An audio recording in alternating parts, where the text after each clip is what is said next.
Welcome back. So we are doing exercise 2 ratio applications. So the first problem in today's class, physics tells us the weights of an object on the moon is proportional to the weight on the earth. So here weight of an object on the moon is proportional to the weight of an object on the earth. So that means if a weight on a moon, if an object on a moon, if an object which is on a moon increases, similarly that weight on the earth will also increase or decrease. It is proportion, it's proportion. Whether it is direct proportion or inverse proportion, it is not mentioned. So proportion means what they are comparing here. So the first one is, suppose a 90 kg man weighs 15 kg on the moon. Suppose a 90 kg man on the earth weighs 15 kg on the moon.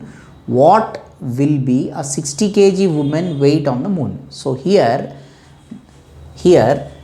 the weight of a men's weight or the men weight on earth, the men weight on earth. What is the men weight on earth? It is 90 kg. Now the men weight on moon we write.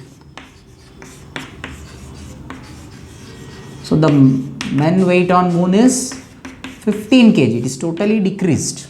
Okay. Then woman weight on earth is 60 kg.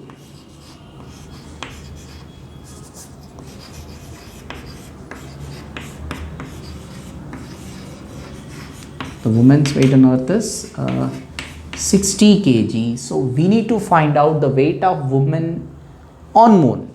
So the woman weight on moon we have to find out.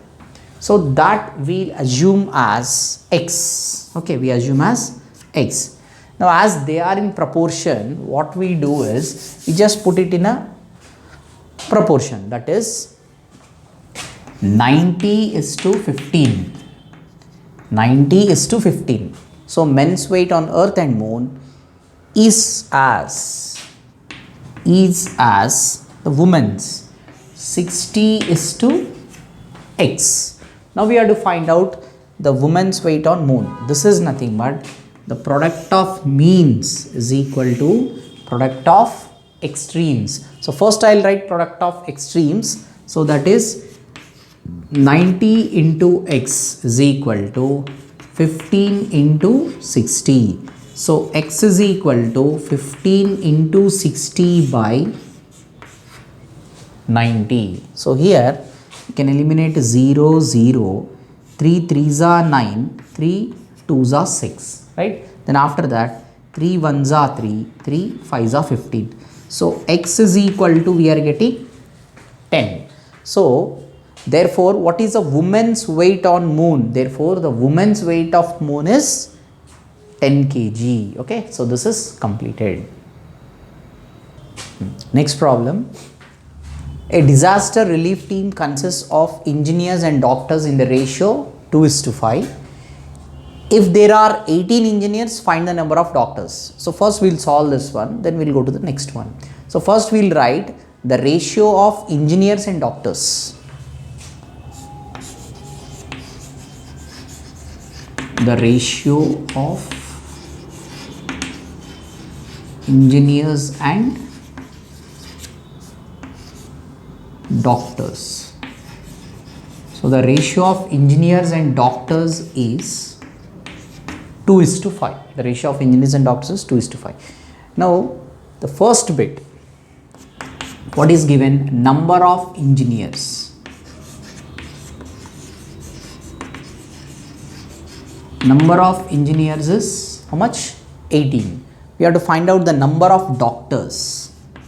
So the number of doctors we assume as x. So here what we do is, first we write 2:5. We put it in a proportion, 2:5. So what is this 2? 2 is 2 parts is engineers, 5 parts is doctors. So 2 parts is engineers, 5 parts is doctors. So again, as we are writing in proportion, this 2 belongs to this engineers. So we write first engineers, then we write doctors. Number of doctors is X. After this, product of means and the product of extremes. So that is 2 into X is equal to 5 into 18. So what is X is equal to? It is 5 into 18 by 2. So 2 ones are 2, 9s are. So what is X is equal to? It is 45. That means the number of doctors is 45. Then after that we go to the second one. So in the second one, what we have to find out, if there are 65 doctors, we have to find out the number of engineers. So to find the number of engineers, here the doctors are given. So first we write the number of doctors. Number of doctors. So the number of doctors is 65. So now the number of engineers, we take it as X. So now first the given ratio is 2:5. So this 2 parts is for engineers and 5 parts is for doctors. So after writing 2:5 is as 2 parts is for engineers, remember. So engineers we have to find out X, right? X is 2. The 5 parts is for doctors. So last we write it as 65. Now product of means is equal to product of extremes. So product of means and product of extremes. As we are finding X, and first we write product of means and the product of extremes.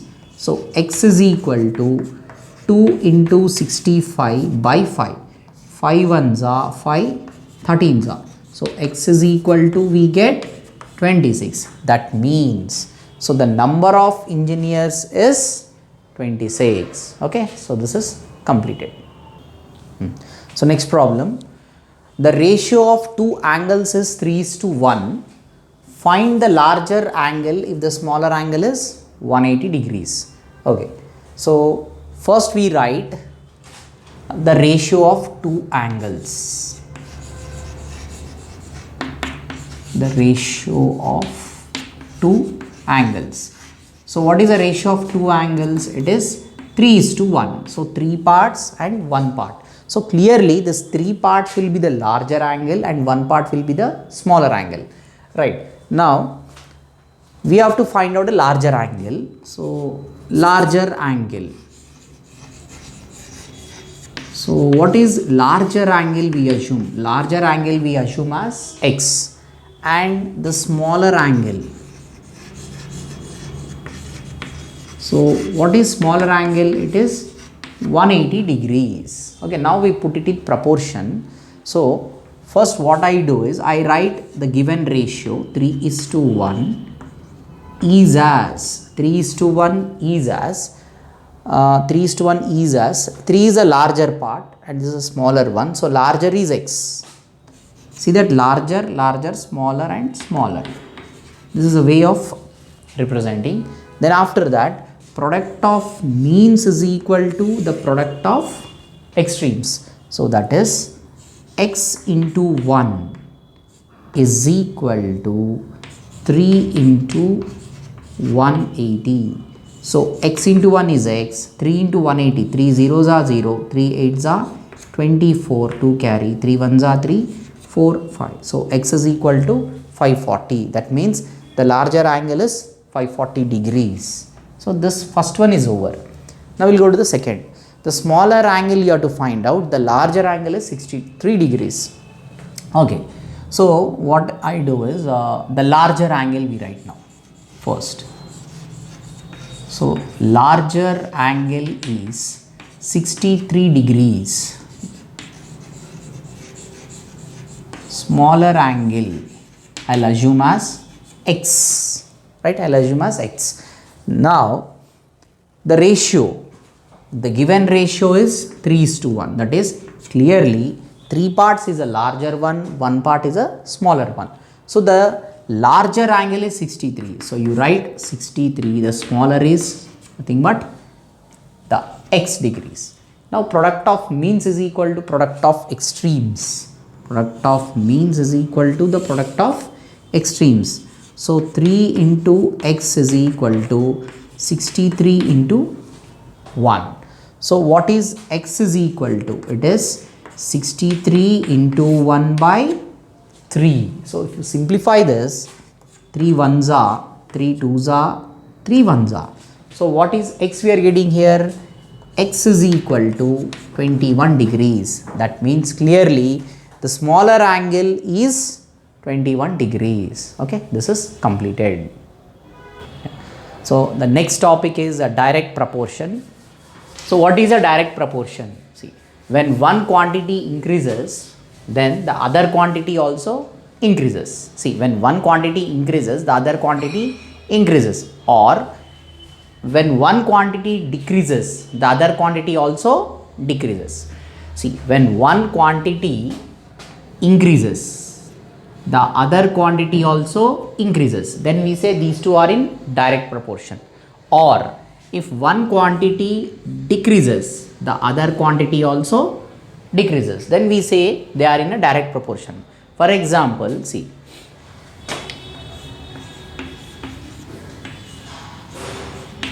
the cost of one pen is 10 rupees. Say the cost of one pen is how many rupees?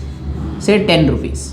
And if you are purchasing 2 pens, the cost will increase. The cost will become 20 rupees. Similarly, if it is 3 pens, we will get 30 rupees. That means if one quantity is increasing, it is coming from 1 to 2, one quantity is increasing, then the cost also increases. It is 10 rupees, it is increases to 20 rupees. So when one quantity increases, the other quantity also increases. So then we say the two quantities are in direct proportion. Here what are the quantities in this example? Pen and its cost are the two different quantities. So if one quantity increases, the other quantity also increases. So we say this is a direct proportion, right? Now we have a problem on a direct proportion. See, a length of a bacteria enlarged 50,000 times attains a length of 5 centimeters. What is the actual length of bacteria? So first we will finish off this problem up till here. See, now it is given that if a bacteria is enlarged 50,000 times, then what is the length of that bacteria becomes 5 centimeters. Now we have to find out the actual length of bacteria. Actual length of bacteria means you have to find out for 1 centimeter. So you have to find out for 1 centimeter. See, a length of bacteria enlarged 50,000 times attains a length of 5 centimeters. So what is the actual length of bacteria? Sorry, actual length of bacteria we need to find out. So that means we have to find out for one time. We have to find out for one time. So what you have to do is just from opposite to this question mark, put one arrow. These two are in a direct proportion. So just multiply 1 into 5, 1 into 5 by 1 into 5 by 50,000. 50,000. So 5 ones are 5. 5 tens are 50, 5 zeros are 0, 5 zeros are 0, 5 zeros are 0. So it is 1 by 10,000. That means for one time, what is the length of that bacteria? It is 1 by 10,000. That is nothing but 0 point. So how many zeros are there for 10,000? 4. So 1, 2, 3, 4 you put, and in units place you write the numerator 1 and remaining you fill up with the zeros. So 0.0001 centimeters is the actual length of bacteria. Okay. Now after that we have, if the length is enlarged 20,000 times only, what would be the length? See, now the bacteria is enlarged 20,000 times, you have to find out the length. Now here, see, I will do it here. See here, for one time we got. So for one time What is the length of bacteria we have? It is 0.001 centimeters. That is nothing but 1 by 10,000. So here I'll write 1 by 10,000. So 1 by 10,000 centimeters.